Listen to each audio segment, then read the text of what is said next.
طہارت، اخبار، سماعت، اور چوتھی چیز ہے عدالت۔ ہر چیز میں انصاف، دوسروں کے ساتھ بھی انصاف، اپنے ساتھ بھی انصاف، لیکن دل اس کا، قلبی جذبات اس کے وہ نہیں ہے جو اللہ کا پاک قرآن چاہتا ہے، یہ جو حضرت نبی کریم صلی اللہ علیہ وسلم کی پسند ہے۔ حضرت صلی اللہ علیہ وسلم فرما رہے ہیں زیادہ گمان نہ کیا کرو، کچھ گمان ایسے ہوتے ہیں جو گناہ ہوتے ہیں، قرآن میں بھی یہ بات ہے کہ جب وہ گفتگو کرتے ہیں کوئی نہ کوئی بات جھوٹی کہتے ہیں۔ ایسے ہی لوگوں کے بارے میں کہا گیا ہے، مثل ہے کہ جب منہ کھولا جھوٹ بولا۔ کچھ وہ ہیں کہ زبان سے دوسروں کو تکلیف پہنچاتے ہیں۔ اب یہ ساری چیزیں وہ ہیں جو زبان کی طہارت کے خلاف۔ سماحت مطلب یہ کہ اپنی طرف سے لوگوں کے ساتھ بہتر برتاؤ کرنے والا۔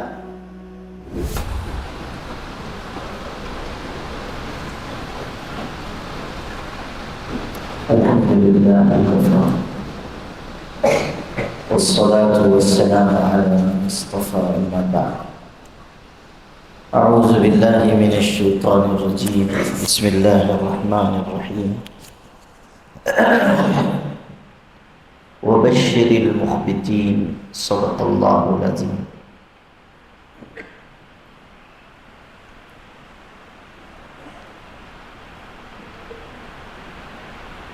میرے بھائیوں اور بزرگوں،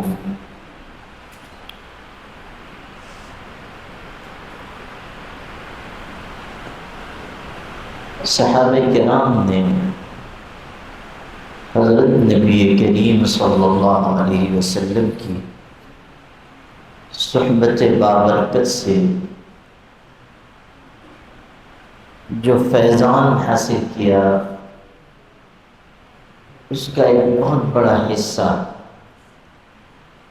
یہ تھا کہ ان کے قلبی جذبات بہتر سے بہتر بن گئے۔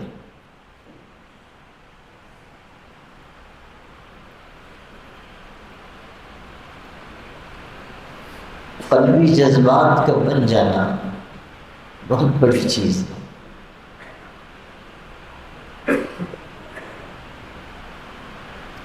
پھر دھیان سے سنیے گا کہ قلبی جذبات کا بن جانا بہت بڑی چیز ہے۔ ایک چیز تو یہ ہے کہ آدمی ذکر کر رہا ہے، نماز پڑھ رہا ہے، عبادت کر رہا ہے، اور اس کے باوجود اس کے قلبی جذبات بنے ہوئے نہیں۔ شکر کی جگہ وہ شکر نہیں کرتا، صبر کی جگہ صبر نہیں کرتا، اللہ کی طرف رجوع نہیں کرتا، مشکل حالات میں اس میں انابت نہیں پیدا ہوتی، اس کے اندر پاکی اور پاکیزگی کے جذبات بڑھ نہیں رہے ہیں۔ نماز پڑھتا ہے، ذکر بھی کر رہا ہے، لیکن قلبی جذبات میں کوئی تبدیلی نہیں۔ تو یہ جو جذبات قلبیہ کا نہ بننا ہے، یہ اس بات کی علامت ہے کہ اس میں بھی بہت خامی ہے۔ اور یہ قلبی جذبات بنتے ہیں صحبت سے۔ صحابہ کرام کو بھی یہ نعمت میسر آئی حضرت نبی کریم صلی اللہ علیہ وسلم کی بابرکت صحبت سے۔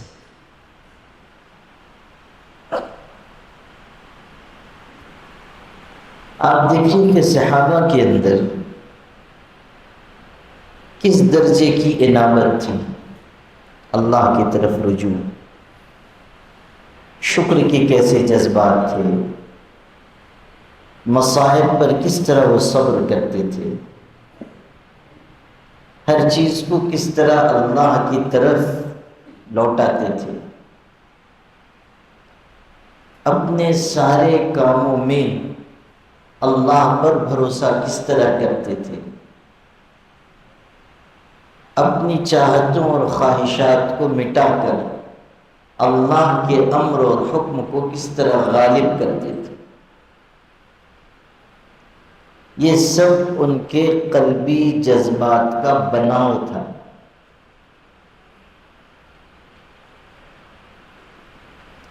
تصوف میں بھی یہ چاہا جاتا ہے کہ قلبی جذبات بنے، صرف آدمی صوفی نہ بن جائے، صرف آدمی کا ظاہر نہ ٹھیک ہو، ایسا نہ ہو کہ آدمی بظاہر تو بڑا اچھا بن گیا، کرتا بھی لمبا پہننے لگا اور تسبیح بھی ہاتھ میں لے لی اور سبحان اللہ ماشاء اللہ بھی کہتا ہے، لیکن دل اس کا، قلبی جذبات اس کے وہ نہیں ہے جو اللہ کا پاک قرآن چاہتا ہے، یہ جو حضرت نبی کریم صلی اللہ علیہ وسلم کی پسند ہے۔ یہ بہت اہم بات ہے، اس کو سمجھیے، اس کو سیکھیے، اس کو برتیے۔ قرآن جو راہ سکھا رہا ہے، اگر اس راستے پر ہم نہیں جائیں گے تو یہ ہماری خانقاہ، ہمارا تصوف، ہمارا سلوک، یہ سب بھی رسمی ہوگا، حقیقت سے بہت دور ہوگا۔ اور جن لوگوں نے قرآن و حدیث کے سمندر میں غوطے لگائے اور جو علم کی باریکیاں جانتے تھے اور جو نصوص کی روشنی میں، قرآن و حدیث کی روشنی میں جن لوگوں نے تصوف کی اعلیٰ ترین تعلیمات پیش کی ہیں اور جو نچوڑ اور خلاصہ بیان کیا ہے، وہ ہمیں سیکھنا سمجھنا چاہیے، اس لیے کہ ان کا علم بہت گہرا، ان کا خلوص بہت اونچا۔ آج کل تو لوگوں میں جرأت اور جسارت بہت بڑھی ہوئی ہے، اس لیے دو چار کتابیں پڑھنے والے بھی کہنے لگتے ہیں کہ ہم اگلوں سے بڑھے ہوئے ہیں، یا فلاں صاحب نے ایسا لکھا تو صحیح نہیں لکھا، حالانکہ ان کی اپنی استعداد کا عالم یہ ہے کہ اگر 2 سطریں عربی کی ان سے پڑھوائی جائیں اور کہہ دیا جائے کہ جناب عالی ذرا اس کا ترجمہ کر دیجئے، تو نہ ان کو مضاف سمجھتا ہے نہ مضاف الیہ سمجھتا ہے۔ لیکن عجیب بات یہ ہے کہ ایسے ہی جاہل قسم کے علامہ لوگوں کو لوگ پسند کرنے لگے۔ آپ دیکھیے، یہ ہمارے پڑوس ملک میں ایک صاحب انجینئر صاحب ہیں، بہت سارے لوگ جو ہیں ان کے مواعظے قبیحہ و سیئہ سنتے رہتے ہیں، تو ان کا حال یہ ہے کہ عربی کا پتہ نہیں،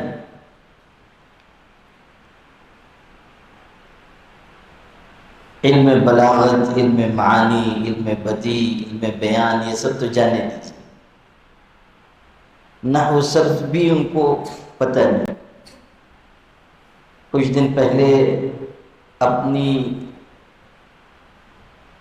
فصاحت و بلاغت اور اپنی قابلیت کا ثبوت پیش کرتے ہوئے ارشاد فرما رہے تھے کہ یہ جو کچھ لوگ الاخوان المسلمین کہتے ہیں یہ غلط ہے، یہ الاخوان المسلمین نہیں ہے، اخوان المسلمون، یہ تو ٹھیک کہہ رہے تھے، لیکن جو وہ اعراب پڑھ رہے تھے وہ بہترین تھا۔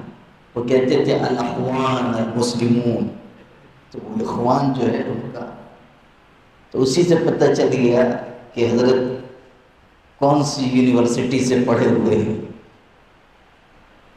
آپ اندازہ کیجئے کہ ایسے لوگ جن کو لفظ کا اعراب تک نہ سمجھے، وہ یہ بتانا چاہتے ہیں کہ فلاں صاحب نے، فلاں عالم نے، فلاں بزرگ نے یہ جو رائے دی وہ غلط ہے، حالانکہ جو ہمارے اکابر گزرے ہیں وہ علم کا سمندر تھے، اور قرآن و حدیث کے جواہر اور قرآن و حدیث کی گہرائیاں ان پر کھلی ہوئی تھی، اور وہاں سے وہ ہیرے جواہرات نکال کر لاتے تھے۔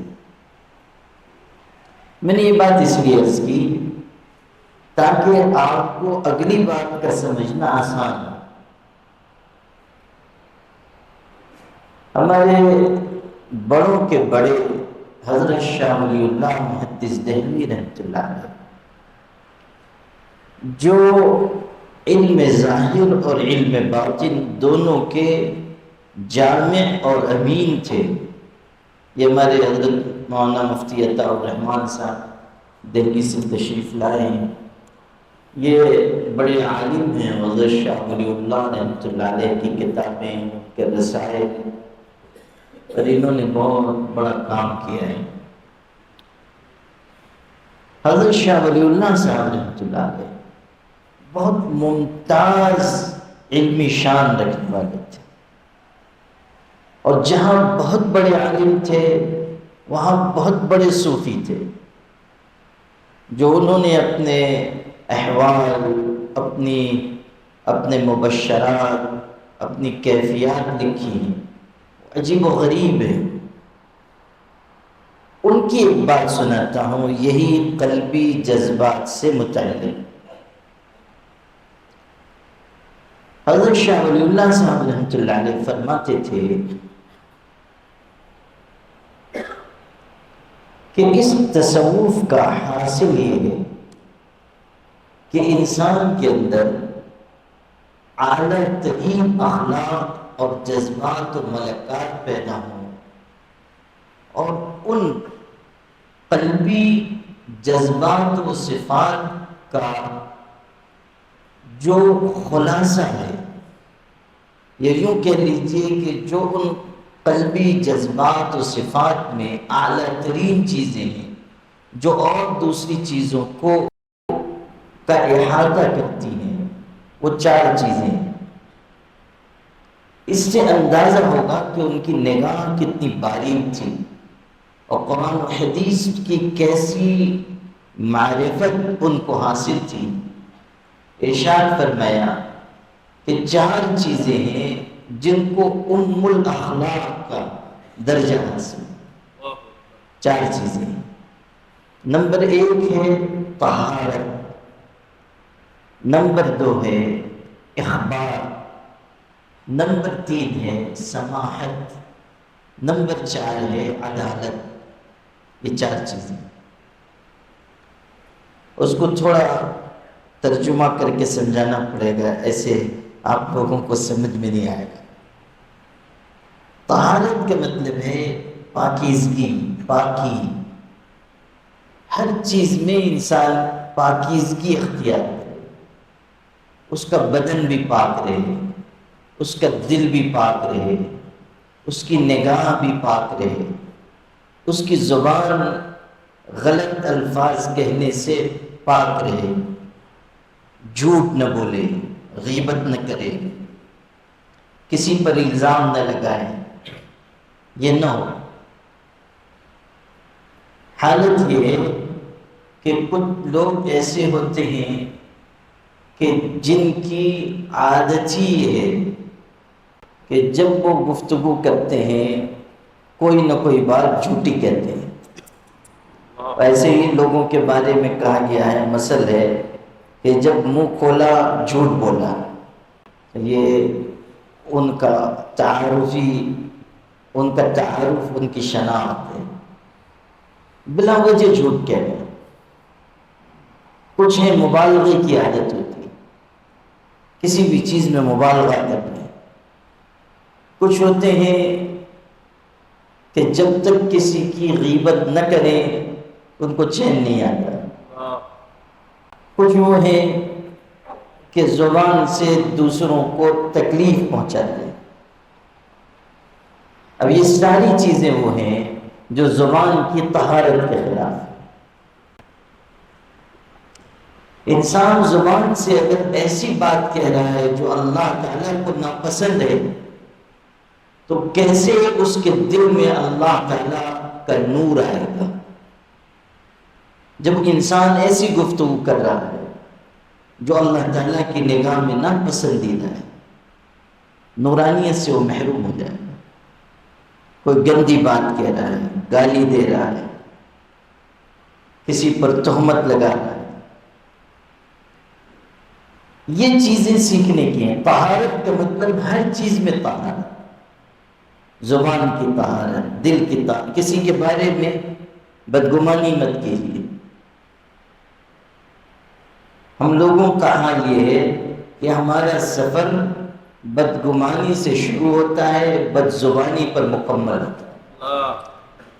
بدگمانی سے آغاز ہے اور بد زبانی پر اختتام ہے۔ خود ہی بیٹھ کر سوچتے رہتے ہیں کہ ہاں ایسا ہوا تو ایسا ہوا، ایسا ہوا تو ایسا ہوا۔ حضرت سفیان ثوری رحمۃ اللہ علیہ خود کہتے ہیں، کتنے بڑے محدث تھے، کہ میں گزر رہا تھا اور میں نے دیکھا کہ ایک شخص راستے کے کنارے بیٹھ کر دعا مانگ رہا ہے اور دعا میں بہت روتا ہے۔ تو میرے دل میں یہ خیال آیا، یہ گمان آیا کہ یہ شخص سڑک کے کنارے بیٹھ کر دعا مانگ رہا ہے اور رو رہا ہے، یہ اگر مخلص ہوتا تو اپنے گھر میں روتا، سڑک کے کنارے رو رہا ہے، اس کا مطلب ہے کہ یہ ریاکار ہے۔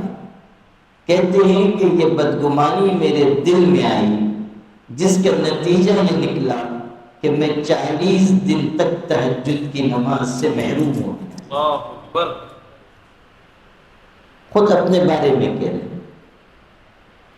بدگمانی یہ انسان کے دل کا عمل ہے، بری سوچ، برا گمان۔ حضرت صلی اللہ علیہ وسلم فرما رہے ہیں زیادہ گمان نہ کیا کرو۔ کچھ گمان ایسے ہوتے ہیں جو گناہ ہوتے ہیں، قرآن میں بھی یہ بات آئی ہے۔ گمان کی کثرت سے بچو۔ کیوں ہم کسی کے بارے میں کوئی بات سوچیں؟ تو دل کی طہارت یہ ہے کہ ہم دل کو ان تمام چیزوں سے بچائیں، صراط مستقیم پر دل کو رکھیں۔ جب انسان دوسروں کے بارے میں زیادہ سوچنے کا، گمان کرنے کا عادی ہو جاتا ہے تو اس کا نتیجہ یہ نکلتا ہے کہ وہ اپنے آپ سے بے خبر ہو جاتا ہے۔ اس کو اپنی فکر نہیں ہوگی، وہ دوسروں ہی کی فکر کرتا رہے گا، اور یہ اس کے لیے ہلاکت ہے، یہ اس کے لیے بربادی ہے۔ تو طہارت، ہر چیز میں طہارت، زبان کی طہارت، نگاہ کی طہارت، دل کی طہارت، ہاتھ پیر کی طہارت، جسم بھی انسان کا پاک ہو اور اس کا باطن بھی پاک ہو، ظاہر بھی پاک اور باطن بھی پاک، یہ ہے طہارت۔ بہت سے لوگ ظاہری طریقے پر تو پاکی حاصل کرتے ہیں مگر ان کا اندرون پاک نہیں۔ حسد کی بیماری ہے، بغض کی بیماری ہے، اس کی وجہ سے دوسروں پر تہمتیں بھی لگاتے ہیں، الزام تراشی بھی کرتے ہیں۔ یہ سب چیزیں طہارت کے خلاف ہیں۔ اب ایک صفت جس کو ام الاخلاق کہا جاتا ہے، وہ طہارت بیان فرماتے ہیں حضرت شاہ ولی اللہ صاحب رحمۃ اللہ علیہ۔ لیکن غور کیجئے کہ اس لفظ طہارت میں قرآن پاک کی کتنی آیتیں، کتنی حدیثیں سب سمٹ کر آ گئی، کتنی گہرائی ہے ان کی نگاہ میں۔ طہارت، ہر چیز کی طہارت، اور اس کو وہ کہتے ہیں کہ یہ ام الاخلاق ہے۔ نمبر 2، ارشاد فرمایا اخبار۔ اخبار یہ لفظ آیا ہے قرآن پاک میں، کہاں آیا ہے؟ کون بتائے گا؟ بتائیے۔ اسی سے مشتق ہے جو قرآن پاک میں آیا ہے، اخبار سے کہاں آیا ہے؟ ابھی میں نے شروع میں آیت تلاوت کی تھی، وبشر المخبتین، دھیان سے سنو گے جبھی یاد ہوگا۔ سورہ حج میں، شاباش، سورہ حج میں وبشر المخبتین۔ عجیب بات ہے، سورہ حج ہی میں 2 مقامات پر اسی سے مشتق لفظ آیا ہے۔ ایک تو آیا یہ وبشر المخبتین، اور دوسری آیا وَلِيَعْلَمَ الَّذِينَ أُوتُوا الْعِلْمَ أَنَّهُ الْحَقُّ مِنْ رَبِّكَ فَيُؤْمِنُوا بِهِ فَتُخْبِتَ لَهُ قُلُوبُهُمْ، یہ بھی تُخْبِتَ لَهُ قُلُوبُهُمْ، جھک جائیں ان کے دل۔ مخبتین کہا گیا ان کو جو اللہ سے ڈرنے والے ہیں، الخائفین، المطمئنین الی اللہ، الخاضعین، یہ سب تشریح ہے۔ یعنی ان لوگوں کو خوشخبری سنا دیجئے جو اللہ سے ڈرنے والے ہیں، عاجزی کرنے والے ہیں، اللہ تعالیٰ کے ذکر سے اطمینان پانے والے ہیں، یہ ہیں المخبتین۔ اس کا ایک معنی ہے دل کا نرم ہو جانا، یہ بھی ہے، دل کا نرم ہو جانا، المخبتین۔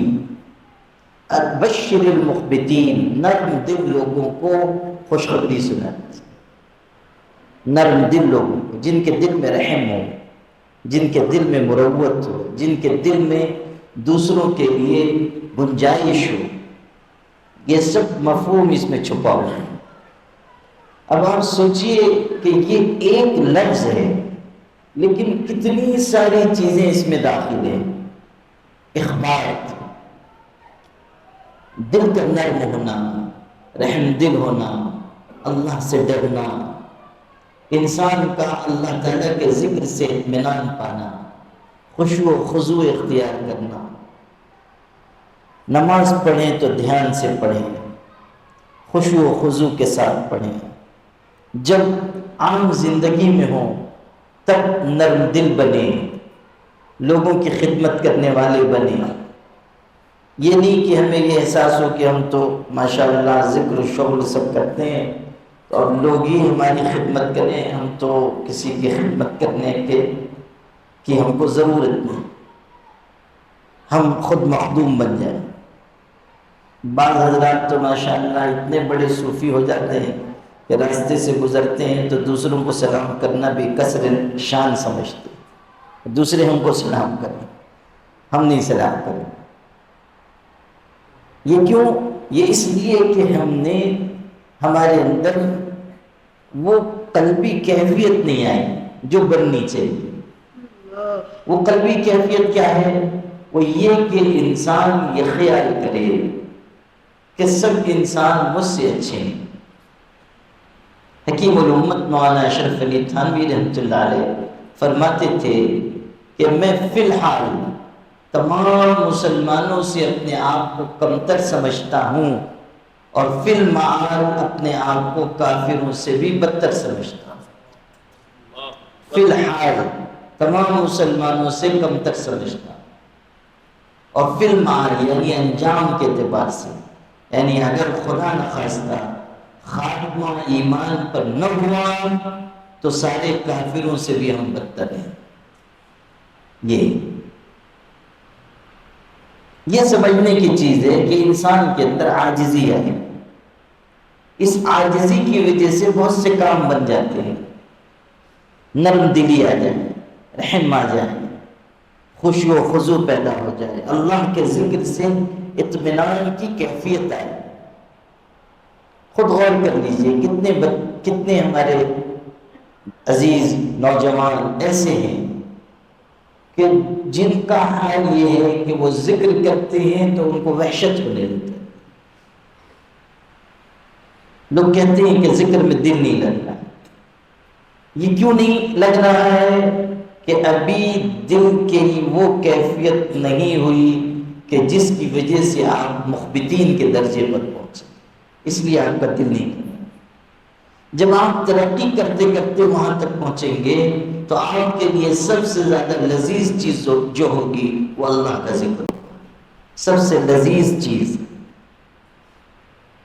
ہمارے مشائخ فرماتے تھے کہ لو يعلم الملوك ما نحن فيه لجادلونا عليه بالسيوف، کہ اگر بادشاہوں کو اس لذت کا پتہ مل جائے جو ہم کو حاصل ہے تو وہ لشکر لے کر ہم پر چڑھائی کریں گے، اس لذت کو ہم سے چھین لیں گے۔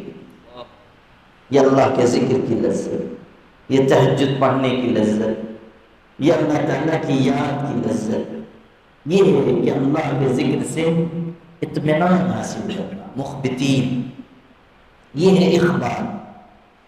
اور یہ بہت، اس کا دائرہ پھیلا ہوا ہے، بہت پھیلا ہوا دائرہ ہے، ہر چیز میں انسان کے اندر جھکاؤ آ جائے۔ ایک بزرگ نے ارشاد فرمایا کہ میں نے اللہ تعالیٰ تک پہنچنے کے لیے بہت سے دروازوں کا جائزہ لیا، ہر دروازے پر مجھ کو بھیڑ نظر آئی تو میں نے عاجزی کا راستہ اختیار کیا، وہاں بھیڑ بہت کم تھی، میں بہت آسانی سے اللہ تعالیٰ تک پہنچ گیا۔ عاجزی کا راستہ، اور دروازوں پہ بہت بھیڑ تھی، نماز روزے ذکر اذکار کے دروازوں پہ بہت بھیڑ تھی، عاجزی کا دروازہ خالی تھا، میں اس راستے سے اللہ تعالیٰ تک پہنچ گیا۔ عاجزی اختیار کر، دل سے یہ سمجھنا کہ ہم چھوٹے ہیں۔ اچھا یہ بھی سمجھ لیجیے کہ عاجزی زبان کا عمل نہیں ہے، یہ دل کا عمل ہے۔ عاجزی زبان کا عمل نہیں ہے، دل کا عمل ہے۔ بعض لوگوں نے یہ سمجھ لیا کہ یہ زبان کا عمل ہے، اس لیے ماشاءاللہ ان سے بڑا عاجز کوئی ہے ہی نہیں، ان سے بڑا متواضع کوئی نہیں ہے۔ وہ کہیں گے میں حقیر، فقیر، پر تقصیر، گنہگار، سیاہ کار، خطا کار، جتنے کار ہیں وہ سب ان کے اندر ہیں۔ لیکن اگر آپ پلٹ کے کہتے ہیں کہ واقعی میں آپ کو ایسے ہی سمجھتا ہوں، تو پھر دیکھیے کہ وہ کس قدر غصہ ہوتے ہیں۔ وہ کہہ رہے ہیں کہ میں حقیر، فقیر، پر تقصیر، آپ پلٹ کے کہہ دیجئے واقعی آپ ایسے ہی ہیں، تو ان کا غصہ جو ہے وہ چوتھے آسمان کو پہنچ جائے گا۔ کیوں؟ اس لیے کہ یہ عاجزی ان کی زبان پر ہے، ان کے دل میں نہیں ہے۔ ہمارے سلسلے نقشبندیہ کے ایک بزرگ تھے حضرت شیخ ابو الحسن رحمۃ اللہ علیہ، وہ راستے سے گزر رہے تھے اور ان کے ساتھ مریدین بھی تھے۔ کسی جگہ سے گلی میں سے گزر رہے تھے، مکان پر 2 منزلہ مکان نہ ہوگا، اوپر سے کسی نے کچرا گلی میں پھینکا اور بغیر دیکھے پھینکا، وہ سب کچرا ان کے اوپر گر گیا۔ ظاہر ہے عالم تھے، بزرگ تھے، ان کے مریدوں کو بہت برا لگا اور انہوں نے چاہا کہ اس گھر والے کو سزا دیں یا برا بھلا کہیں، تنبیہ کریں۔ حضرت نے منع فرمایا، اور نہ صرف یہ کہ منع کیا، جو جملہ کہا وہ سننے سے تعلق رکھتا ہے۔ ارشاد فرمایا کہ اس میں غصہ ہونے کی کیا بات ہے؟ جو شخص اس لائق ہو کہ آسمان سے اس پر پتھر برسائے جائیں، اگر اس پر کچرا پھینکا جائے تو اسے اللہ کا شکر ادا کرنا چاہیے۔ یہ قلبی کیفیت ہے، یہ انسان کو بغیر محنت کے حاصل نہیں۔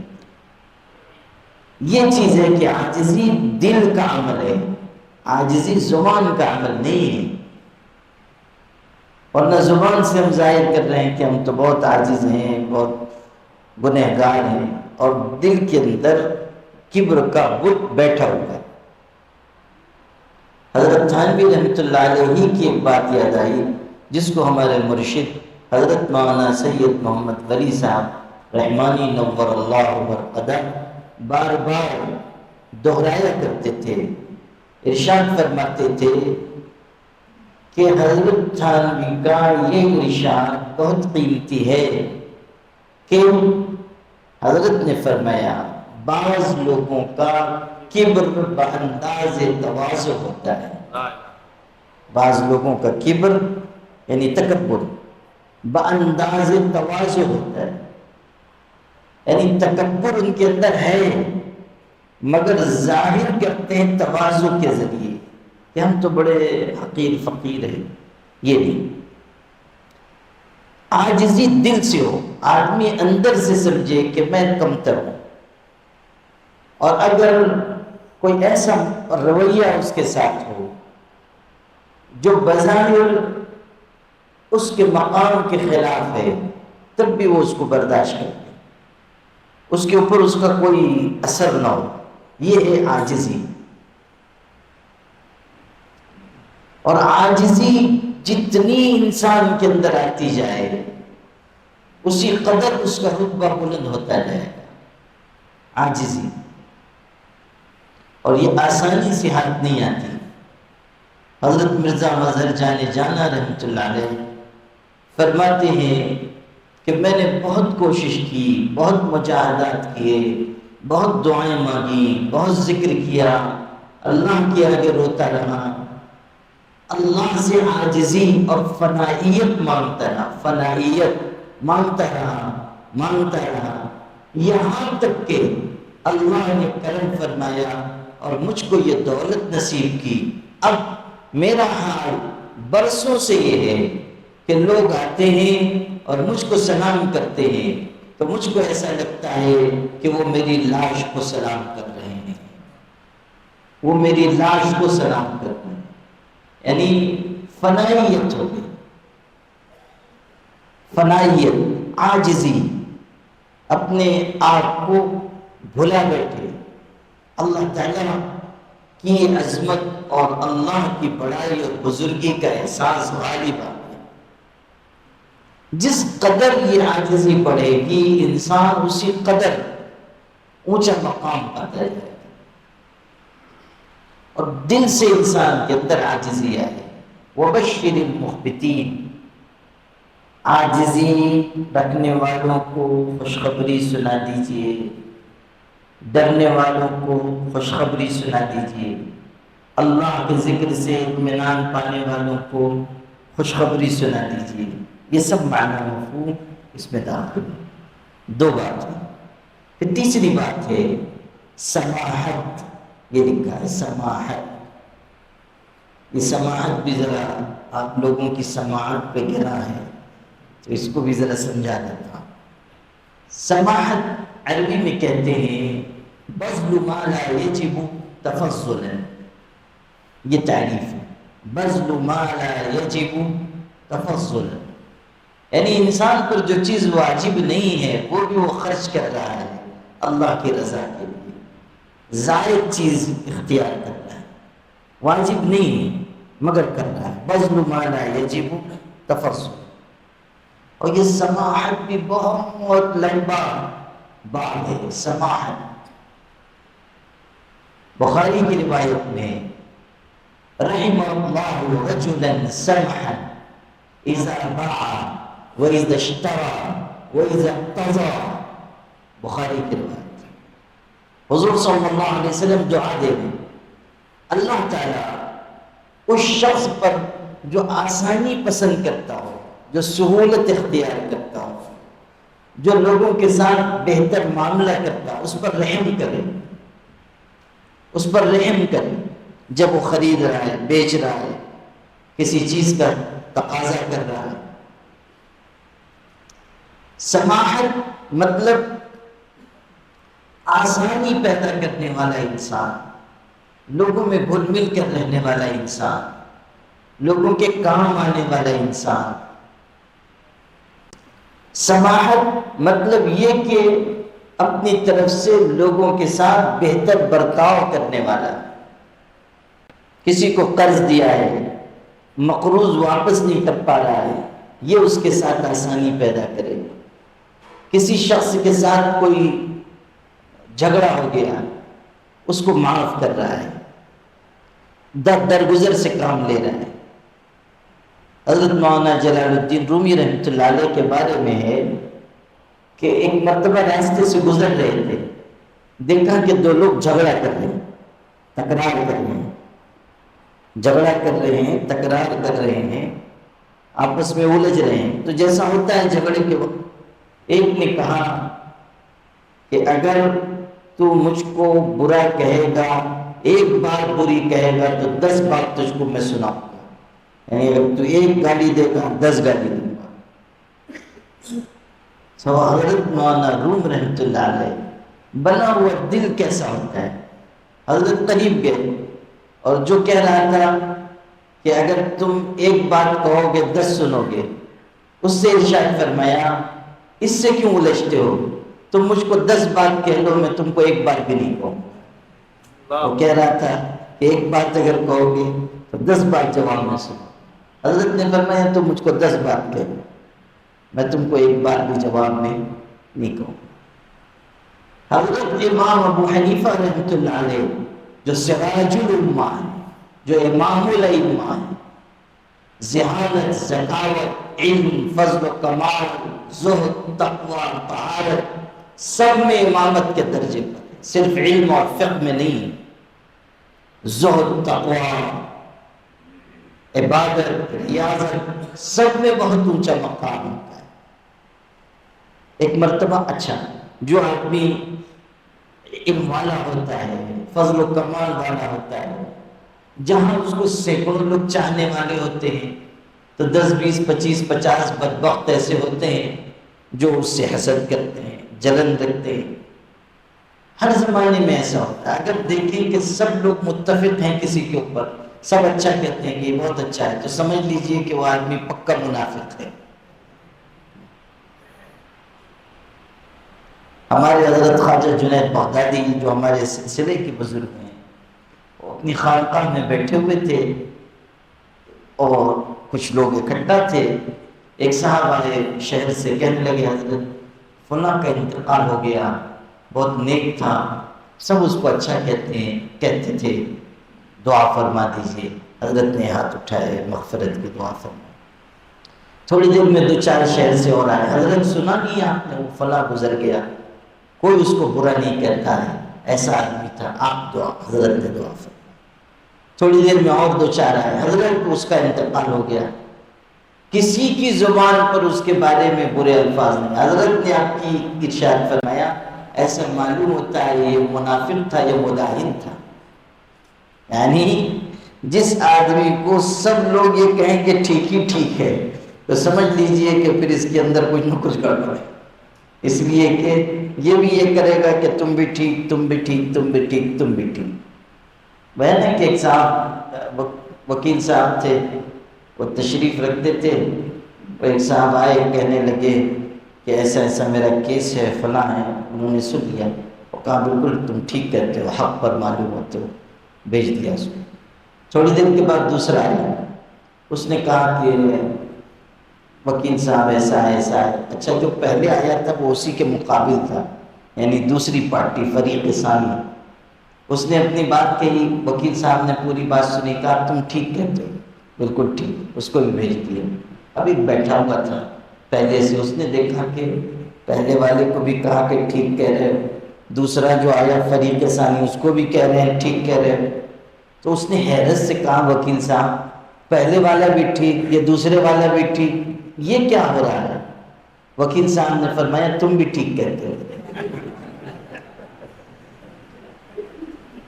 یہ تو یہ جو اس طرح کا ٹھیک ٹھیک کہنے والا ہوگا اس سے لوگ خوش رہیں گے، اور اگر یہ کہے گا کہ تم صحیح ہو اور تم غلط ہو، تو جس کو صحیح کہا وہ تو خوش ہوگا، جس کو غلط کہا وہ ناراض ہوگا۔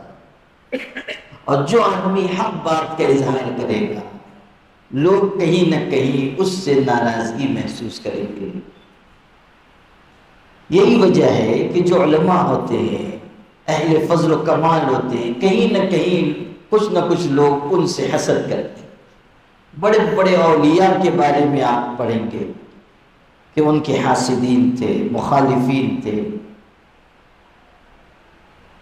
اور یہ اس لیے ہے کہ اللہ تعالیٰ جن لوگوں کو محروم کرنا چاہتا ہے ان کے دلوں میں اپنے کسی ولی کا بغض ڈال دیتا ہے۔ اللہ تعالیٰ جس کو محروم کرنا چاہتا ہے اپنے کسی دوست کی بغض عداوت ڈال دیتا ہے، پھر وہ محروم ہو جاتا ہے، وہ اسی میں لگا رہتا ہے، وہ ان کے خلاف بات کرتا رہتا ہے، اپنی عاقبت برباد کرتا ہے۔ 100% اتفاق کسی پر نہیں ہوگا، 100% اتفاق نہیں ہوگا۔ میں اپنے عزیزوں کو کبھی سمجھانے کے لیے کہتا ہوں کہ دیکھو یہ جو ہم لوگ چاہتے ہیں نا کہ کوئی بھی کام ہم شروع کریں اور سب کہیں کہ ہاں بہت اچھا ہے بہت اچھا ہے، یہ نہیں ہوگا، اس لیے کہ 100% اتفاق تو اللہ کی ذات پر نہیں ہوا تو ہم پر کیسے ہوگا؟ 100% اتفاق اللہ کی ذات پر بھی نہیں ہوا۔ دنیا میں اگر کروڑوں لوگ اللہ کو ماننے والے ہیں تو ایسے بھی ہیں جو اللہ کو نہیں مانتے، اللہ تعالیٰ کی ذات کا انکار کرتے ہیں۔ کائنات میں سب سے بہترین شخصیت اگر کسی کی ہے تو حضرت محمد صلی اللہ علیہ وسلم۔ دنیا کے کروڑوں انسان اگر ان کو اپنے دل میں بساتے ہیں تو کچھ ایسے نکمے، ناکارہ، جاہل، معاند بھی ہیں جو حضور سے بغض رکھتے ہیں اور حضور صلی اللہ علیہ وسلم کی عزت پر کیچڑ اچھالتے ہیں۔ قیل ان الالہ قد ولد قیل ان الرسول قد کہنا ما نجا اللہ والرسول معا من لسان الورى فکیف انا۔ ما نجا اللہ والرسول من لسان الورى، اللہ اور اس کے رسول کو بھی لوگوں نے نہیں چھوڑا۔ کچھ نے کہا کہ اللہ تعالیٰ کا بیٹا ہے، پیغمبر پر الزام لگا دیا العیاذ باللہ کہ یہ جادوگر ہے۔ تو جب اللہ اور اس کے رسول کو لوگوں نے نہیں چھوڑا تو ہم کیسے بچ پائیں؟ ہمیں بھی لوگ برا کہیں گے۔ ایک دلچسپ واقعہ یاد آ گیا، یہ جو تھا اکبر، بادشاہ اکبر، اس کے درباری اس کو نت نئی باتیں سجھاتے رہتے تھے۔ جب وہ گمراہ ہوا، پہلے تو بڑا ٹھیک ٹھاک تھا، لیکن بعض مولویوں کی کرتوت کی وجہ سے بگڑا، اور بگڑا ایسا کہ طرح طرح کے دعوے کرنے لگا، پھر ایک نیا دین ایجاد کیا۔ تو اس کو اس کے درباری جو تھے، جو بگاڑنے والے تھے، وہ کچھ نہ کچھ اس کو شوشہ سکھاتے رہتے تھے۔ تو ایک دن آیا تو اس سے درباریوں نے کہا کہ حضرت آپ تو محمد صلی اللہ علیہ وسلم ہیں، یعنی حضور، یعنی دعویٰ کریں کہ میں پیغمبر ہوں۔ وہ تو ویسے ہی بیچارہ پڑھا لکھا نہیں تھا، اس نے کہا کہ ٹھیک ہے۔ اب وہ جو درباری تھے تو سب ایک سے ایک گمراہی میں بڑھے ہوئے تھے۔ ایک نے کہا میں ابو بکر ہوں، ایک نے کہا عمر ہوں، ایک نے کہا عثمان ہوں، ایک نے کہا علی ہوں۔ اب ہوتے ہوتے جو ہے وہ بات آئی، جو اس کا درباری تھا بیربل، اس کے اوپر بات آئی۔ اس نے کہا کہ نہیں، ملا تو پیازا پر، تو وہ مسلمان تھے اور ذرا ٹھیک ٹھاک بھی تھے، تو انہوں نے جب ان تک باری آئی تو انہوں نے کہا کہ حضرت بادشاہ سلامت، میں ابو جہل ہوں۔ جیسا بھی بول رہے تھے نا، میں ابو بکر میں ہوں. انہوں نے کہا میں ابو جہل.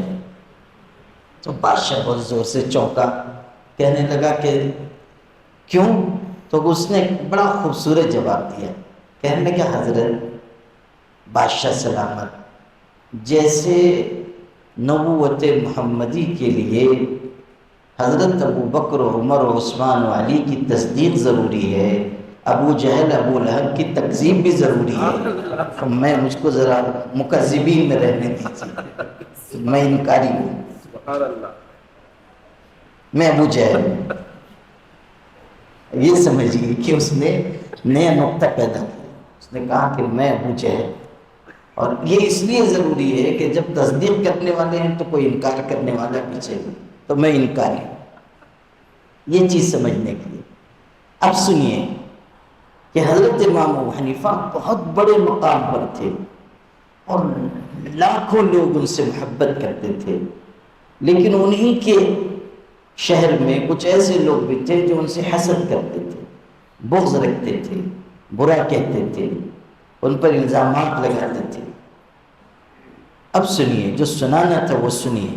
حضرت امام ابو حنیفہ ایک دن درس دے کر لوٹ رہے تھے تو ایک ان کا مخالف ان کے پیچھے لگ گیا اور ان کو برا بھلا کہہ رہا ہے، گالی دے رہا ہے، بہت ہی بھدے الفاظ کہہ رہا ہے. حضرت سر جھکا کر سن رہے ہیں، چلتے جا رہے ہیں، اور وہ اپنا ان کو گالیاں دیتا جا رہا ہے، برا کہتا جا رہا ہے.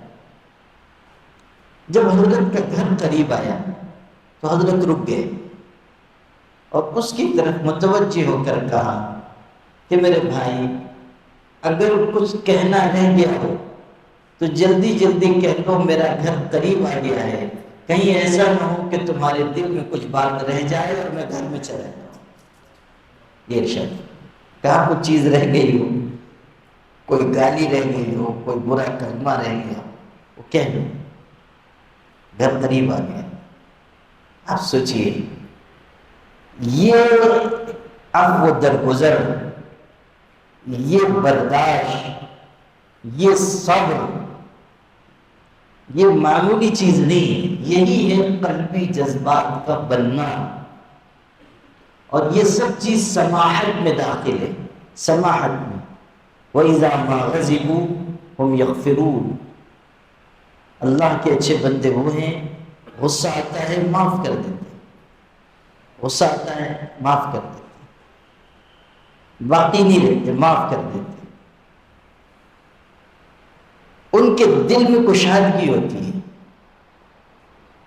کتنے بزرگوں کے بارے میں ان کے سیرت و سوانے میں یہ بات ملتی ہے کہ اپنے سارے مخالفوں، دشمنوں کو یہ کہہ کر معاف کیا کہ میں تم کو اس لیے معاف کر رہا ہوں کہ میں نہیں چاہتا کہ قیامت کے دن حضور کا کوئی امتی میری وجہ سے عذاب میں گرفتار ہو. یہ کہہ کر میں نہیں چاہتا کہ حضور کا کوئی امتی میری وجہ سے قیامت کے دن محفوظ پکڑا جائے. کس قدر دل کی کشادگی ہے. اسی کو کہا سماحت. ایک لفظ میں بہت ساری چیزیں داخل ہیں. سماحت. اور اس کا زیادہ تر تعلق لوگوں سے معاملہ کرنے سے ہے. لوگوں سے برتاؤ، لوگوں سے خرید و فروخت، لوگوں سے لینا دینا، لوگوں کے ساتھ رہنا سہنا، اس کا تعلق زیادہ تر اس سے. اور یہی کسوٹی ہے. کسوٹی نماز نہیں ہے، کسوٹی لمبے لمبے نوافل نہیں ہے. یہ بھی سمجھنے کی چیز ہے. ہمارے ذہن میں یہ ہے کہ دیندار وہ ہے جو خوب لمبی نماز پڑھتا، خوب ذکر کرتا. نہیں. سیدنا عمر رضی اللہ عنہ کے سامنے کسی نے کسی شخص کی تعریف کی، بھلا آدمی ہے، اچھا آدمی ہے، بہترین انسان ہے. حضرت نے فرمایا کبھی تم نے اس کے ساتھ سفر کیا ہے؟ اس نے کہا نہیں. کہا تم نے کبھی اس کو قرض دیا ہے؟ کہا نہیں. کہا کبھی تم نے اس سے قرض لیا ہے؟ کہا نہیں. ارشاد فرمایا پھر تمہاری رائے اس کے بارے میں معتبر نہیں ہے۔ ایسا معلوم ہوتا ہے کہ تم نے اس کو نماز پڑھتا ہوا دیکھا اور مجھ سے آ کر کہہ دیا کہ بہترین انسان، یہ فرق ہے۔ ایسا معلوم ہوتا ہے کہ تم نے اس کو نماز روزے کی کثرت کرتا دیکھا، مجھ سے کہہ دیا کہ اچھا ہے۔ یہ ہے کسوٹی، یہ ہے کہ معاملات میں آدمی کیسا ہے، لین دین میں کیسا ہے۔ حضور صلی اللہ علیہ وسلم کے الفاظ یاد کیجیے، حضور فرما رہے ہیں رحم اللہ رجلا سمحا اذا باع واذا اشترى واذا اقتضى، اللہ اس شخص پر رحم کرے جو آسانی والا انسان، جس میں سماحت ہو، آسانی ہو، سہولت پیدا کرے، دوسروں کے لیے آسانی پیدا کرے۔ حضور نے فرمایا اپنے دو صحابہ کو بھیج رہے تھے ایک علاقے کا ذمہ دار اور حاکم بنا کر، تو آپ نے ان کو نصیحت کرتے ہوئے کہا بشرا ولا تنفرا یسرا ولا تعسرا، لوگوں کو خوشخبریاں سنانا، دین سے بیزار مت کرنا، آسانی پیدا کرنا، مشکلات مت پیدا کرنا۔ عبادت تک میں آپ نے اس کا خیال رکھوایا۔ ایک صاحب تھے عشاء کی نماز لمبی پڑھاتے تھے، نوعمر تھے، ذرا لمبی عشاء کی نماز پڑھاتے تھے۔ حضرت کو خبر ہوئی، صحابہ نے شکایت کی آ کر کہ اللہ کے رسول ہم کام سے تھک کر جاتے ہیں اور پھر نماز میں کھڑے ہوتے ہیں اور یہ صاحب بہت لمبی لمبی سوریں پڑھتے ہیں اور ہم ویسے ہی تھکے ہوئے ہوتے ہیں۔ حضرت نے ان کو بلا کر نصیحت کی اور آپ نے بتایا تم سورہ شمس کیوں نہیں پڑھ دیتے ہو، سورہ ضحیٰ کیوں نہیں پڑھ دیتے ہو؟ کیا تم چاہتے ہو کہ لوگوں کو فتنے میں مبتلا کر دو؟ عبادت کے بارے میں آپ نے کہا۔ آپ فجر کی نماز قدر طویل پڑھاتے تھے، تھوڑی لمبی پڑھاتے تھے فجر کی نماز، لیکن ایک دن آپ نے بہت ہی مختصر فجر کی نماز پڑھا، کھڑے ہوئے نماز پڑھانے کے لیے بہت مختصر نماز پڑھائی اور لوگوں کو حیرت ہوئی۔ تو صحابہ نے پوچھا اللہ کے رسول آج آپ نے خلاف معمول بہت مختصر نماز پڑھا دی، ایسا کیوں؟ تو آپ نے فرمایا کہ جب میں کھڑا ہوا اور سورہ فاتحہ پڑھ رہا تھا کہ اتنے میں کسی بچے کے رونے کی آواز مجھ کو سنائی دی۔ اس زمانے میں عورتیں بھی نماز میں شامل ہوتی تھیں اور بچے بھی ساتھ ہوتے تھے، تو بچے کے رونے کی آواز سنائی دی، اس کی وجہ سے میں نے نماز کو مختصر کر دیا کہ کہیں اس بچے کی ماں کو تکلیف نہ۔ آسانی پیدا کرنا، یسرا ولا تعسرا، آسانیاں پیدا کرو، مشکلات مت پیدا کرو۔ وہ انسان بہترین ہے جو آسانیاں پیدا کرے، لوگوں کے لیے سہولت پیدا کرے، لوگوں کے کام آئے، لوگوں کے آگے جھک جائے، لوگوں کی خدمت کرنا اپنے لیے اعزاز سمجھے۔ یہی تربیت ہے۔ تربیت اس کا نام نہیں ہے کہ آپ 2 گھنٹے مراقبہ کرنے والے بن جائیں اور خوب لمبی تسبیح پڑھنے والے بن جائیں۔ تربیت اس کا نام نہیں ہے۔ تربیت اس کا نام ہے کہ آپ کے اندر بہترین قلبی جذبات پیدا ہوں۔ 3 چیزیں ہوئی، پھر دوہرا دیتا ہوں، طہارت، اخبار، سماحت، اور چوتھی چیز ہے عدالت۔ شاہ ولی اللہ صاحب رحمۃ اللہ علیہ نے لکھا ہے کہ یہ 4 چیزیں ام الاخلاق ہیں۔ چوتھی چیز عدالت۔ عدالت کا مطلب کیا؟ عدالت کا مطلب وہ کوٹ نہیں ہے، عدالت کا مطلب عدل، انصاف، ہر چیز میں انصاف، دوسروں کے ساتھ بھی انصاف، اپنے ساتھ بھی انصاف۔ حضرت نبی کریم صلی اللہ علیہ وسلم فرما رہے ہیں ان لجسدک علیک حقا، تمہارے جسم کا تم پر حق ہے۔ اب اگر کوئی اپنے جسم کا حق نہیں ادا کرتا وہ بھی انصاف کے خلاف کرتا ہے۔ اپنے ساتھ انصاف کرو، سونے کے وقت سو جاؤ، سونے کے وقت الوؤں کی طرح جاگتے مت رہو، جب آرام کا وقت ہے سو جاؤ، پوری نیند لو، یہ نہیں کہ جو سونے کا وقت ہے اس میں جاگ رہے ہیں اور پھر جب جاگنے کا وقت ہے تو ماشاءاللہ اصحاب کہف کو یاد کر رہے ہیں، یہ نہیں۔ اپنے جسم کا حق ہے،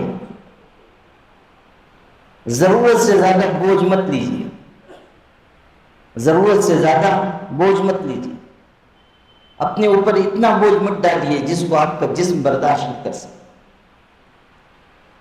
جس کی وجہ سے آپ کل اللہ کے ہاں پکڑے جائیں۔ انسان کا جسم بھی امانت ہے، اگر آپ ضرورت سے زائد بوجھ ڈالیں گے اور جسم کے تقاضوں کو، طبعی تقاضوں کو پورا نہیں کریں گے تو یہ آپ اپنے ساتھ ناانصافی کریں گے۔ اسی لیے کہا جاتا ہے کہ ذکر بھی شیخ سے پوچھ کر کرے، یہ نہیں کہ یہ بھی پڑھ رہے ہیں، یہ بھی پڑھ رہے ہیں، یہ بھی پڑھ رہے ہیں اور زیادہ پڑھنے لگے، جس کا کبھی کبھی جسم کے اوپر منفی اثر پڑتا ہے، کبھی انسان کے اندر حرارت آ جاتی ہے، وہ برداشت نہیں کر پاتا ہے۔ حضرت مولانا تھانوی رحمۃ اللہ علیہ سے کوئی صاحب مرید ہوئے، حضرت نے کہا خانقاہ میں ٹھہرو ذکر کرو، ان کو سمجھا دیا اتنا اتنا ذکر کرنا اور تاکید کی اس سے زیادہ مت کرنا، لیکن وہ بیچارے نئے نئے مرید ہوئے تھے، شوق زیادہ تھا، نیا دھوبی جو ہوتا ہے وہ کپڑے کو صابن زیادہ لگاتا ہے، تو انہوں نے بھی سوچا کہ چلو حضرت نے بتایا ہے 6,000 میں کروں گا 24,000، اور بیٹھ گئے وہ تسبیح لے کے اور ذکر زیادہ مقدار میں کیا، نتیجہ یہ ہوا کہ حرارت چڑھ گئی اور بھاگے، دماغ پہ جب حرارت چڑھی بھاگے، خانقاہ میں کنواں تھا اس میں جا کے کود گئے۔ وہ تو اچھا ہوا کہ لوگوں نے دیکھ لیا اور اس میں سے نکال لیا، ورنہ وہی کنواں مقبرہ بن جاتا، مزار شریف تعمیر ہو جاتا، لوگوں نے پکڑ کے نکالا۔ حضرت نے پوچھا کیا ہوا تو انہوں نے کہا کہ ذکر زیادہ، حضرت نے منع فرمایا۔ یہ چیزیں آدمی اتنی ہی کرے جتنا وہ برداشت کر سکتا ہے، ضرورت سے زائد بوجھ اپنے اوپر نہ ڈالے۔ حضور صلی اللہ علیہ وسلم ایک دن مسجد میں تشریف لائے، آپ نے دیکھا کہ ایک رسی لٹکی ہوئی ہے مسجد میں، پوچھا یہ رسی کیوں ہے؟ اور صحابہ نے کہا اللہ کے رسول فلاں خاتون ہے، وہ رات کو آتی ہیں، نماز پڑھتی ہیں اور وہ اپنے بال کی چوٹی اس رسی سے باندھ لیتی ہیں، اور اس لیے وہ ایسا کرتی ہیں کہ اگر نماز پڑھتے ہوئے نیند آنے لگے اور سر جھکے تو ان کا بال کھینچ جائے اور نیند ہوشیار ہو جائے اور وہ نماز میں مشغول رہیں۔ جب حضور نے یہ سنا تو ناراض ہو گئے، فرمایا اس رسی کو کاٹ دو اور ان خاتون سے کہہ دو کہ جب تک بشاشت رہے نماز پڑھیں، جب نیند آئے آرام کیا کرے۔ یہ شرط، جب نیند آئے آرام کرے۔ ہر چیز میں انصاف کرنا، اپنے ساتھ انصاف، دوسروں کے ساتھ انصاف۔ اور انصاف آپ نے سمجھا انصاف کس کو کہتے ہیں؟ انصاف یعنی آپ یوں سمجھیے جیسے ترازو کے دو پلڑے ہوتے ہیں، انصاف یعنی دو ٹکڑے میں کسی چیز کو تقسیم کرنا۔ اب دیکھیے آپ، ترازو ہے، اس کے دو پلڑے ہیں، جب دونوں پلڑے میں برابر کا وزن ہوتا ہے اور دونوں بالکل برابر کی سطح پر آ جاتے ہیں تو کیا کہا جاتا ہے اس کو؟ انصاف۔ کیا کہتے ہیں؟ انصاف۔ سمجھیے اس کو، دونوں پلڑے برابر ہو جا رہے ہیں بالکل ایک سطح پر، تب کیا کہا جا رہا ہے؟ انصاف۔ یہ میں اس لیے آپ کو سمجھا رہا ہوں کہ آرام کرنے اور اپنے ساتھ انصاف کرنے کا مطلب یہ ہے کہ جہاں تک ضرورت ہے آدمی وہیں تک جائے۔ یہ نہیں کہ انصاف کرنے کا مطلب یہ ہے کہ جب دیکھیے حضرت آرام فرما رہے ہیں، کیا ہے اپنے ساتھ انصاف کر رہے ہیں۔ جی ہاں، ایک بزرگ تھے نا، ان کو خواب میں کبھی کسی وقت تجلی کوئی ظاہر ہوئی جس سے ان کا دل بہت خوش ہوا، تو بزرگ اس تجلی کی تلاش میں یہ کرتے تھے کہ جیسے ہی فرض نماز پڑھتے تھے مریدوں سے کہتے تھے تکیہ لاؤ اور آرام فرماتے تھے تاکہ وہ تجلی پھر ظاہر ہو۔ وہ تو خیر ان کے شوق کی بات تھی، اللہ تعالیٰ سے محبت کی بات تھی۔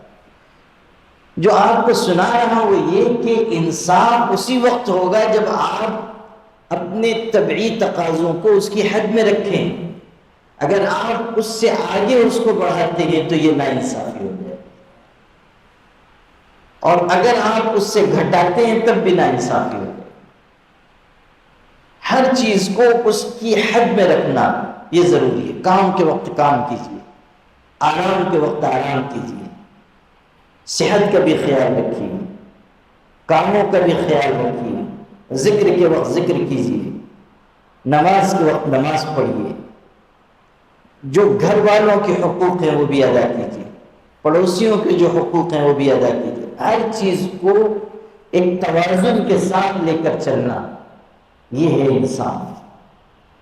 کہیں بھی اگر آپ ذرا بھی اس میں چوکے تو آپ ناانصافی کریں اور آپ کی زندگی میں بے توازنی آ جائے، بے توازنی آ جائے۔ اس سے بچنا ضروری ہے۔ یہ بہت اہم بات ہے، اس کو اچھی طرح ذہن میں بٹھائیے۔ ناانصافی ہرگز ہرگز نہیں ہونی چاہیے، اور کسی بھی درجے میں ہم افراط کا یا تفریط کا شکار نہ ہو، نہ ادھر جھکیں نہ ادھر جھکیں، درمیان میں رہیں۔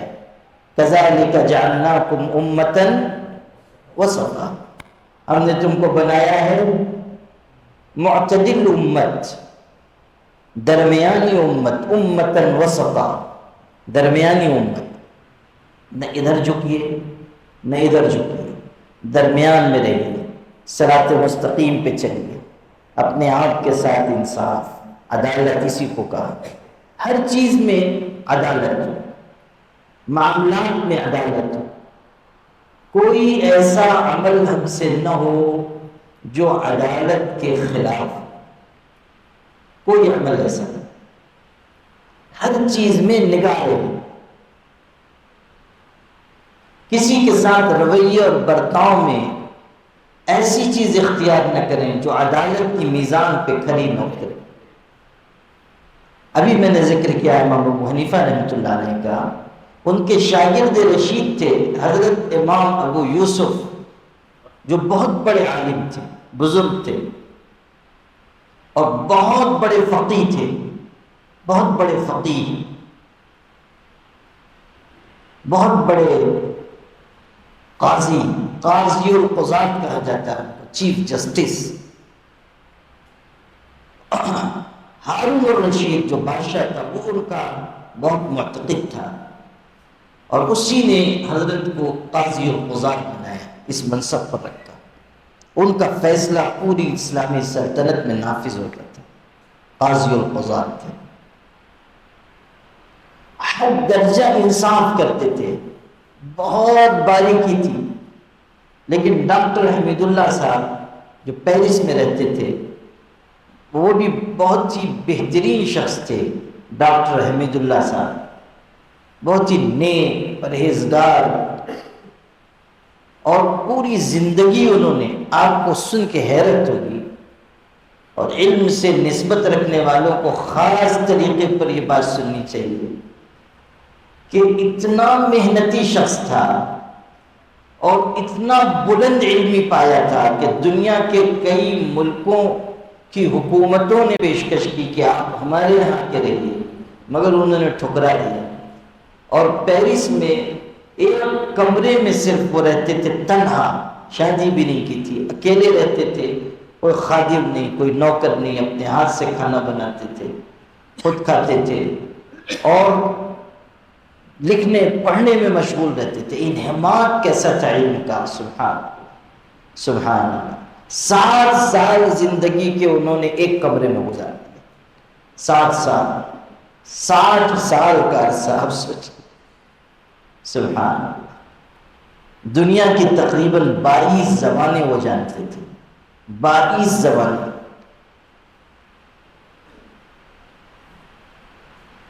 اور قرآن مجید کا فرانسیسی زبان میں انہوں نے ترجمہ کیا، اور اللہ نے ان کو اس قدر بابرکت بنایا تھا کہ وہاں رہنے والے غیر مسلم فرانس کے وہ آتے تھے اور ان کے ہاتھوں پر ایمان قبول کرتے تھے۔ ایک محتاط اندازے کے مطابق 40,000 سے زیادہ لوگوں نے ان کے ہاتھ پر ایمان قبول کیا، مسلمان۔ بہت بڑے شخص تھے، سعودی حکومت نے ان کو شاہ فیصل ایوارڈ دینا چاہا، جس میں بہت بڑی رقم دی جاتی ہے، بہت بڑا دنیا کا اعزاز ہے شاہ فیصل ایوارڈ، اس کے لیے ان کو چنا گیا۔ بہت بڑی علمی شخصیت تھی ان کی، اور حکومت نے ان کو مدعو کیا، سعودی حکومت نے، تو انہوں نے ایوارڈ لینے سے انکار کر دیا اور یہ کہا کہ میں نے جو خدمت کی ہے وہ اپنے اللہ کے لیے کی ہے، میں دنیا میں اس کا کوئی معاوضہ نہیں لے سکتا۔ واپس کر دیں، قبول نہیں فرمایا۔ کیسے شخص رہے ہوں گے؟ انہوں نے بہترین کتابیں لکھی، بہت ہی تحقیقی کتابیں۔ ان میں سے اپنی ایک کتاب میں انہوں نے امام ابو یوسف رحمۃ اللہ علیہ کے احوال بھی لکھے، بہت اچھی کتابیں، علماء کو پڑھنا چاہیے۔ ان کی اکثر کتابیں بہت ہی پیاری ہیں، ڈاکٹر حمید اللہ صاحب کی۔ اس میں انہوں نے یہ واقعہ لکھا ہے جو آپ کو سنانا، یہ حصہ سنیے۔ قاضی ابو یوسف رحمۃ اللہ علیہ کے انتقال کا وقت تھا اور وہ رونے لگے، آنکھوں سے آنسو بہنے لگے۔ تو کسی نے پوچھا کہ حضرت آپ کیوں رو رہے ہیں؟ آپ نے تو بڑی خدمت کی ہے اسلام کی، دین کی، اور اتنے بہترین فیصلے کیے، ہر موقع پر انصاف کا پورا خیال رکھا، اب کیوں رو رہے ہیں؟ تو حضرت نے جو بات کہی عجیب، ارشاد فرمایا کہ مجھ کو یہ احساس ہو رہا ہے کہ ایک مرتبہ میری عدالت میں ایک کیس آیا، ایک مقدمہ آیا، جس میں ایک فریق بادشاہ تھا، ہارون الرشید کے خلاف کسی نے مقدمہ دائر کیا، اور میں نے بادشاہ کو اپنی عدالت میں طلب کیا۔ آپ غور کیجیے، بادشاہ کو، ہارون الرشید کو، جس کی سلطنت میں سورج نہیں ڈوبتا تھا، بادشاہ کو میں نے عدالت میں طلب کیا، اور مدعی بھی موجود تھا، اور عدالت کے ضابطے کے مطابق مدعی کھڑا ہوا تھا۔ ہارون الرشید آئے، بادشاہ ہارون الرشید آئے تو وہ آ کر ایک کرسی پر بیٹھ گئے، اور پھر میں نے مقدمہ سنا۔ آج مجھ کو یہ خیال ہو رہا ہے کہ میں نے بادشاہ کو مدعی کی طرح کھڑا نہیں رکھا تھا، کہیں قیامت کے دن اللہ اس پر میری پکڑ نہ کرے۔ یہ سوچ کر مجھ کو رونا کہ میں نے بادشاہ کو مدعی کی طرح کرسی سے اٹھا کر کھڑا نہیں کیا۔ آپ سوچئے کہ یہ ہے عدالت، انصاف کا مزاج، ہر چیز میں خیال رکھنا۔ یہ 4 چیزیں ہیں: طہارت، اخبار، سماحت، عدالت، جو اخلاق میں اعلیٰ ترین صفات ہیں۔ پھر حضرت شاہ صاحب نے ایک بات لکھی ہے کہ ان 4 کی جو ضد ہے اس سے بچنا یہ بھی تصوف کا حاصل ہے۔ یہ جو 4 صفات ہیں، طہارت، اخبار، سماحت، عدالت، اس کے مقابل اس کی جو ضد ہیں 4 چیزیں: حدث، خبث، استکبار اور ظلم اور عدوان سے اپنے آپ کو، خود غرضی، ظلم اور عدوان سے بچانا۔ یہ 4 چیزیں، یہ 4 چیزوں سے اپنے آپ کو بچانا۔ حدث یعنی ناپاکی، خبث نجاست، استکبار یعنی بڑا سمجھنا، اور ظلم اور عدوان اور خود غرضی، یہ 4 ان 4 کے مقابل میں ہیں۔ طہارت، اخبار، سماحت، عدالت، حدث، خبث، استکبار، اور چوتھی چیز ہے خود غرضی اور ظلم۔ ان چار سے بچنا اور ان چار کو اپنے اندر لانا، یہ چیز سمجھنے کی۔ اب اگر اس کی تفصیل کروں گا تو یہ لمبا ہو جائے گا، اس لیے بس مختصر آپ کو بتا دیتا ہوں۔ آدمی کے اندر خباثت نہ ہو، آدمی کے اندر ناپاکی نہ ہو، ناپاکی ظاہر کی بھی باطن کی بھی۔ اگر ظاہر پاک ہے اور اندرون میں لوگوں کی دشمنی ہے، لوگوں کے بارے میں برے خیالات ہیں، یہ اندرون کی نجاست ہے۔ اسی طرح استکبار جو عاجزی کے مقابلے میں ہے، استکبار، کبر، بڑا سمجھنا۔ ان الذین یستکبرون عن عبادتی سیدخلون جہنم داخرین، ان الذین یستکبرون عن عبادتی۔ اور پھر خود غرضی، خود غرضی عدالت کے مقابلے میں خود غرضی ہے۔ جب انسان انصاف نہیں کرتا ہے تو کیوں نہیں کرتا ہے؟ کہ وہ خود غرض بن جاتا ہے۔ آپ انصاف کریں گے کب؟ جب آپ کے اندر خود غرضی نہیں، اور اگر آپ کے اندر خود غرضی ہے پھر آپ انصاف نہیں کر سکتے۔ پھر تو آپ یہ چاہیں گے یہ بھی مجھ کو مل جائے، یہ بھی مل جائے، یہ میں کیوں دوں، اس کو کیوں نوازوں، رشتہ دار کو کیوں دوں، حق کیوں ادا کروں، جو ہے سب میں ہی رکھوں۔ اور ماشاءاللہ ایسے لوگوں کی کوئی کمی ہے نہیں۔ میں کہتا ہوں نا کہ ہمارے ہندو بھائیوں میں ایک صاحب ہیں بابا رام دیو، ایک ہی ہیں وہ، اور ہم لوگوں میں بہت سے بابا آن دیو ہیں، آن دیو۔ وہ کہتے ہیں یہ جو آ رہا ہے یہ بھی آنے دو، یہ بھی آنے دو، یہ بھی آنے دو۔ یہ خود غرضی ہے، وہ چاہتے ہیں صرف اپنے لیے جیے، یہ خود غرضی اچھی چیز نہیں ہے۔ تو ان چار چیزوں سے بچنا، حدث، خبث، استکبار اور خود غرضی، ظلم، عدوان، یہ چار چیزیں۔ اب پھر آپ کو میں سمجھاتا ہوں، جو بات میں نے شروع کی تھی اسی کو مکمل کرتا ہوں کہ دیکھیے صحابہ کرام جو بنے وہ حضور صلی اللہ علیہ وسلم کی بابرکت صحبت سے بنے، اور ان میں قلبی جذبات پیدا ہوئے۔ کیا پیدا ہوئے؟ قلبی جذبات، بہترین جذبات ان کے اندر آئے، اور برے جذبات سے انہوں نے اپنے آپ کو بچایا۔ اور یاد رکھیے جب تک برے جذبات، بری خواہشات مریں گی نہیں، دل زندہ ہوگا نہیں، دل زندہ ہوگا نہیں۔ برے جذبات کا، بری خواہشات کا خاتمہ دل کی زندگی ہے، دل کی زندگی۔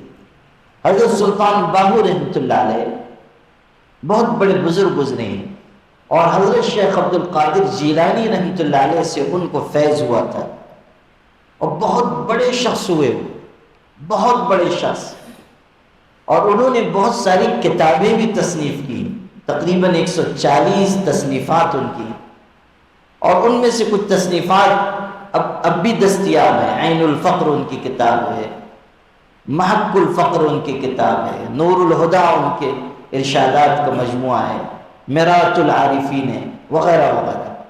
بہت ہی خوبصورت ان کے بعض ارشادات ہیں اور بہت عارفانہ۔ ایک جگہ انہوں نے تحریر فرمایا ہے، ابھی یاد آ گیا تو سناتا ہوں۔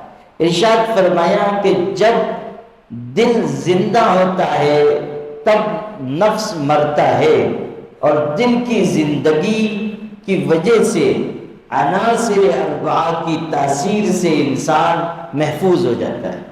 یہ ذرا مشکل ہے آخری جملہ، اور اب اس کی تشریح کا موقع بھی نہیں ہے، لیکن اس حصے کو سمجھیے کہ جب دل زندہ ہوگا، نفس کچلا جائے گا تب دل زندہ ہوگا، نفس کچلا جائے گا تب دل زندہ ہوگا۔ آپ نے قرآن میں وہ واقعہ پڑھا ہوگا، حضرت ابراہیم علیہ السلام کا واقعہ، حضرت ابراہیم علیہ السلام کا واقعہ۔ کون سا واقعہ؟ جس میں 4 پرندے انہوں نے لیے تھے اللہ تعالیٰ کے حکم سے۔ انہوں نے کہا تھا نا کہ اللہ تعالیٰ کیسے تو مردوں کو زندہ کیسے کرتا ہے نا قرآن میں، کیف تحیی الموتى، تو کیا کہا گیا؟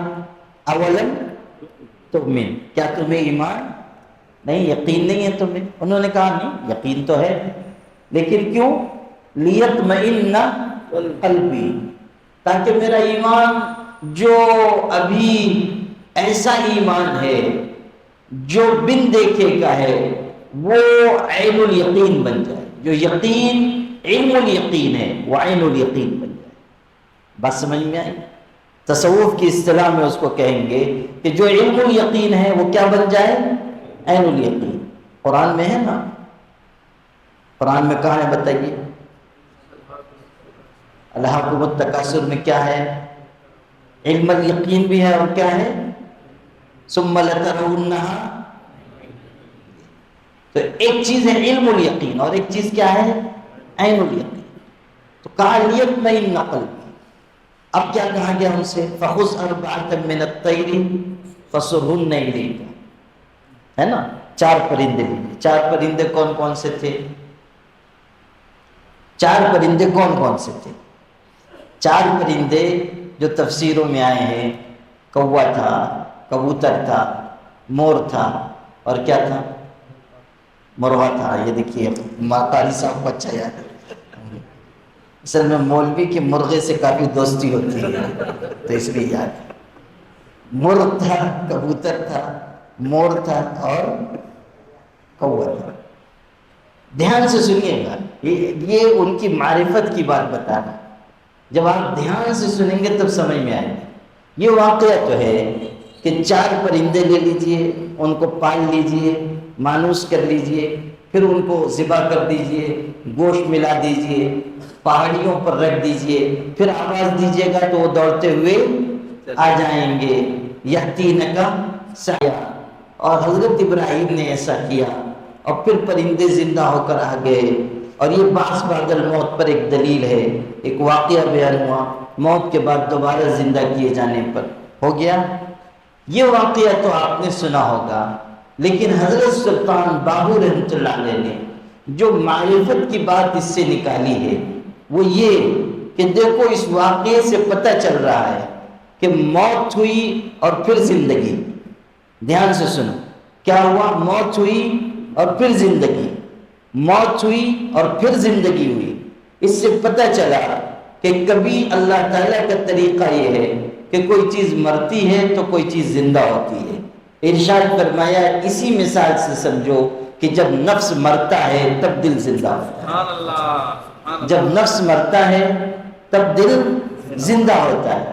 اس کے بعد ارشاد فرمایا کہ یہ جو 4 پرندے ہیں اس پر بھی غور کرو کہ یہ 4 پرندے علامتی طور پر بیان ہوئے ہیں، اور تم سمجھو کہ جب تم شہوت کا مرغ اور خواہشات کا کبوتر اور زیب و زینت کا مور اور حرص و حوث کا کوا ذبح کر دو گے تب تمہارا دل زندہ ہوگا۔ یہ ارشاد فرمایا، یہ سنانا تھا۔ 4 چیزیں بیان فرمائی، شہوت کا مرغ اور خواہشات کا کبوتر اور زیب و زینت کا مور۔ زیب و زینت کا مور، مور اپنی زیب و زینتی تو دکھاتا ہے اور لوگوں کو بتاتا ہے دیکھو ہم کیسے ناچتے ہیں، ہمارا پر کتنا خوبصورت ہے۔ اور کوے کے اندر کیا ہے؟ حرص ہے، ہوس، حرص کی بیماری اس کے اندر گھسی ہوئی ہے۔ تو یہ جو 4 چیزیں ہیں، مرغ اور کبوتر اور مور اور کوا، ان کو مختلف صفات سے انہوں نے منفی صفات سے تعبیر کیا، اور یہ ارشاد فرمایا کہ جب تم شہوت کا مرغ اور خواہشات کا کبوتر اور زیب و زینت کا مور اور 4تھی چیز حرص و حوث کا کوا، اس کو ذبح کرو گے اور نفس کی خواہشات کو کچلو گے تب تمہارا دل زندہ ہوگا۔ یہ جو قلبی جذبات ہیں یہ اس وقت تعمیر ہوں گے جب تمہارے اندر یہ بہترین کیفیت پیدا ہوگی کہ تم ان تمام چیزوں پر غالب آؤ گے، ان تمام چیزوں کو تم دبا سکو گے، مغلوب کر سکو گے۔ تو میرے بھائیوں، ہم آپ بھی اگر یہ چاہتے ہیں کہ ہمارے اندر حقیقی دین آئے، اور تصوف و سلوک کا حاصل ہمیں وصول ہو سکے، مل سکے، تو اس کے لیے ہمیں یہ کرنا ہوگا کہ ہم محنت کریں اور صحیح رخ پر آگے بڑھیں اور قلبی جذبات کے بنانے کی فکر کریں اور یہ احساس رکھیں کہ محنت کے بغیر کچھ ہاتھ نہیں آئے گا۔ یہ میں بار بار عرض کرتا ہوں کہ دیکھیے، ایک تو سمت سفر معلوم ہونا ضروری ہے، اور پھر دوسری بات یہ ہے کہ دل کے اندر وہ صحیح جذبات و کیفیات آنا ضروری ہے جو اللہ کی پسند ہے اور حضرت نبی کریم صلی اللہ علیہ وسلم کی چاہت ہے، اور اس کے لیے محنت ہے۔ یہ جو ذکر ہے، معمولات ہیں، یہ جو معتد بھی مدت شیخ کی صحبت میں رہنا ہے، یہ اسی لیے۔ یہ بھی سمجھ لیجئے کہ صرف ذکر اذکار سے یہ کیفیت حاصل نہیں ہوتی۔ حضرت مجدد رحمۃ اللہ علیہ نے لکھا ہے کہ نسبت انعکاسی بھی ہوتی ہے اور نسبت انسباغی بھی ہوتی ہے۔ انعکاسی نسبت کا مطلب یہ ہے کہ صرف آپ پر اس کا پرتو پڑے گا، صرف عکس آئے گا، اور انسباغی نسبت یہ ہے کہ آپ کے اوپر شیخ کا رنگ پوری طرح چڑھ جائے۔ انسباغ، رنگ میں رنگ جانا۔ کہا نا صبغۃ اللہ ومن احسن من اللہ صبغہ، اللہ کے رنگ میں رنگ جاؤ۔ اللہ کے رنگ میں رنگنے کے لیے یہ راستہ ہے کہ شیخ کی صحبت اختیار کی جائے، ان کی علم و معرفت سے فائدہ اٹھایا جائے، ان کے طور طریقے اپنائے جائیں، پھر آگے بڑھیں گے تو اتباع سنت والی زندگی نصیب ہوگی، اور پھر یہ زندگی لے جائے گی وہاں تک جس کو کہا گیا صبغۃ اللہ ومن احسن من اللہ صبغہ۔ یہ چیز ہے انسباغی، یعنی شیخ کے رنگ میں رنگ جانا، اور انعکاسی مطلب نسبت کا عکس پڑنا، نسبت کا پرتو آ جانا۔ یہ زائل ہونے والی کیفیت ہے۔ آپ دیکھیں کہ جب تک آپ کسی آئینے کے سامنے ہوں گے، آپ کا عکس آپ کو نظر آئے گا۔ آئینے کے سامنے سے ہٹ گئے تو نظر آئے گا؟ نہیں آئے گا۔ اسی طرح جب شیخ کے خدمت میں آپ رہیں گے تو نسبت کا انعکاس تو ہوگا، لیکن جب ہٹ گئے وہ بات ختم ہو جائے گی، اور اگر معتد بھی مدت رہیں گے تو پھر وہ نسبت پختہ ہو جائے گی اور شیخ کا رنگ چڑھ جائے گا اور وہ نسبت مضبوط ہو جائے گی۔ یہ سمجھنے کی چیز ہے۔ تو میرے بھائیوں، ہم سب کو اللہ کی رضا کے لیے محنت کرنی چاہیے، اللہ کے لیے، اور کوئی مقصد نہ ہو، اور کوئی جذبہ نہ ہو، اور کوئی ہمارے دل میں خواہش نہ ہو۔ حضرت مرشد رحمۃ اللہ علیہ کا یہ قول میں بار بار سناتا ہوں کہ سالک کی منزل ولایت ہے، خلافت نہیں ہے۔ ولایت ہے اللہ کی دوستی، اللہ تعالیٰ سے قریب ہونا۔ آج کل صورتحال یہ ہے کہ ہماری نیتوں میں فتور آ گیا، اس کی وجہ سے ہماری ترقی نہیں ہوتی۔ نیت خالص رہی، تصحیح نیت کا اہتمام ہو اور استقامت کے ساتھ آگے بڑھتے جائیے، تب انشاءاللہ کامیابی آپ کے قدم چومے گی۔ اللہ تعالیٰ مجھ کو بھی آپ سب کو بہتر عمل کی توفیق عطا فرمائے اور دونوں جہانوں میں کامیابی نصیب فرمائے، اور اللہ اپنی دوستی کا مقام ہم سب کو نصیب فرمائے۔ یہ ہمارے دونوں بزرگ یہاں تشریف لائے ہوئے، حضرت مولانا مفتی عطا الرحمن صاحب، حضرت مولانا افتخار حسین مدنی صاحب، اللہ تعالیٰ ان دونوں حضرات کی آمد کو بھی قبول فرمائے، اور ہماری خانقاہ کے لیے، ہمارے لیے، آپ سب کے لیے ان کی آمد کو موجب سعادت و برکت بنائے۔ اللہ تعالیٰ ہم سب کو اپنے بڑوں کی قدر اور احترام اور عزت کی توفیق عطا فرمائے۔ وآخر دعوانا الحمدللہ رب العالمین۔